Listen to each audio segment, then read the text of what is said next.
Hey everybody, I'm making this vlog to respond to a video my good friend Leigh Steinberg just put out advising you to avoid toxic people.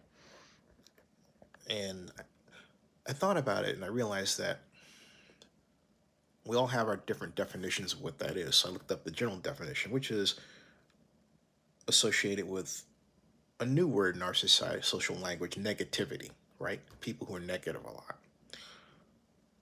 And then I thought about it, and I'm going to say something really blunt and candid. If you're African American, and this is the second day after February, which is Black History Month. But to me, Black history is, every day, right? If you're African American, you're going to have or be involved in, or if you have Black friends, conversations that have to do with race and racist situations. And in those instances, my advice is don't avoid them or talk them away. Because the person that you're trying to shut down, either by achieving some sort of distance from them or changing the subject, may very well be the person who needs your ear just to get along through the day. Give them your ear, and by giving them your ear, you're giving them your love. I know it's difficult. It really is. It's even harder to live that life where you want to have friends, or sometimes you just need for them to listen, especially if, like me, you're an only child and you don't have brothers or sisters. Some people have brothers and sisters they don't get along with. That's another story. Family. But when those folks are not your family, as an only child,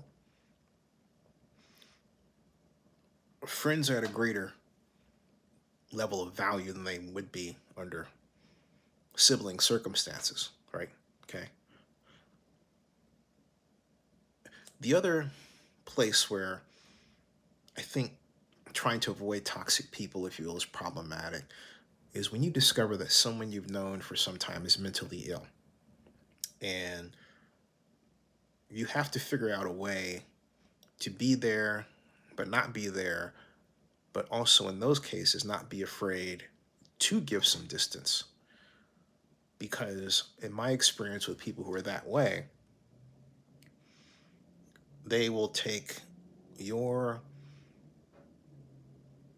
instance or your comment and they will twist it around against you, even if it was meant to help you. I had a situation very recently where a person I thought was a friend was, unbeknownst to me, triggered by an interview or video blog that I did regarding someone they claimed that they knew. This colleague said that they had a negative encounter with that person that activated um, the current bout of mental illness. And then they said something else, which led me to question that person by saying, wait a minute,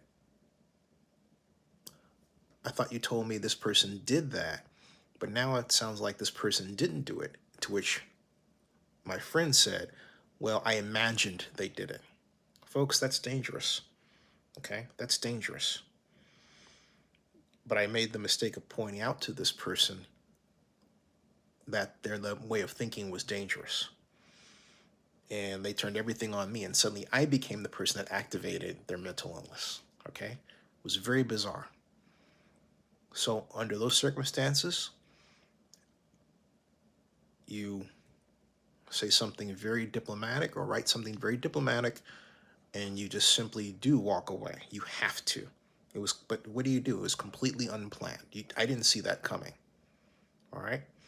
But I will say that in this society where you have people, if you're in business, running a business for yourself, you may have people who have special help and special needs, and you are extending a helping hand to them. And sometimes it's not appreciated.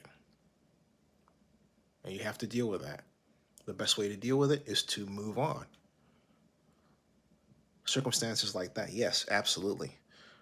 But circumstances where your friends are going into a unique place of trying to deal with a certain pain caused by an ism, be it sexism or racism or placism, whatever, those are all negative.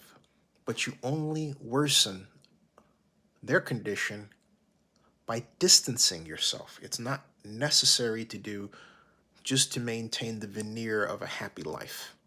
Sometimes the hard path is the best path. And that is a difficult path. I'm not saying you do it all the time. Look, there are high blood pressure pills for a reason. Effective ones, too, effective ones. But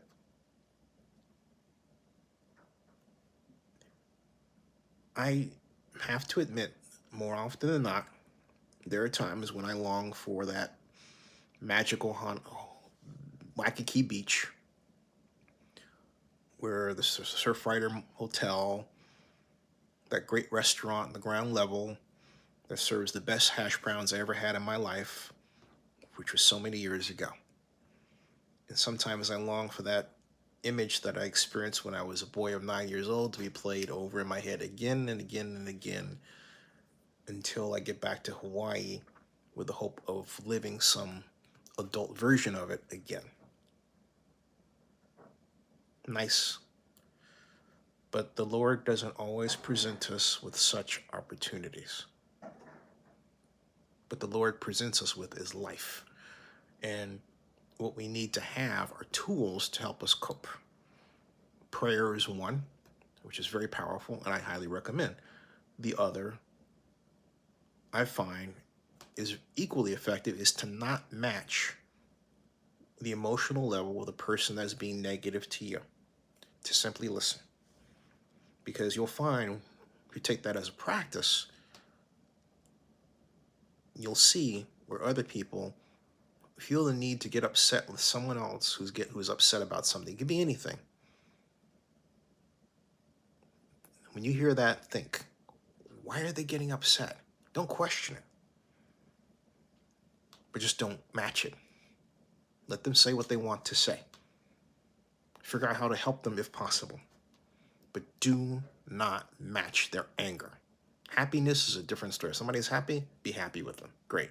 But anger is a tricky thing.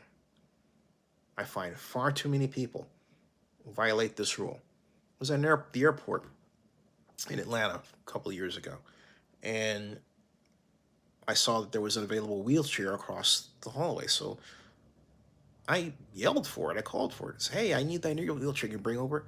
Some bystander lady, black, got after me for yelling. Well, how else was I supposed to do it? I couldn't go over there because my hip was killing me. We were under a time crunch to get our tickets and make the flight. And most notably of all, and most important of all, my mother needed a wheelchair. So that's all I was thinking about, and so I did it. She told me to be quiet, so you know what I did? I yelled louder. It was about helping my mother. But see, that lady was trying to match what she thought was my anger. It was wrong for her to do that. She doesn't, you would say, oh, no, it wasn't that. She doesn't like yelling. Well, sometimes you have to. But to me, not liking yelling, if you don't like yelling, there's certain places you shouldn't be in. I can't help that. I can't help that. The first priority was getting a wheelchair for my mother. What was I supposed to do? Whisper? Of course not. I needed help. I have learned that sometimes it is okay to activate your inner 5-year-old, the one that says, ouch. When you hear a person do that,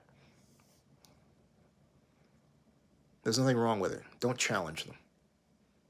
In fact, if they're asking for a wheelchair, get it for them. Make their day better. So there you go, Leigh, is another way of thinking about it.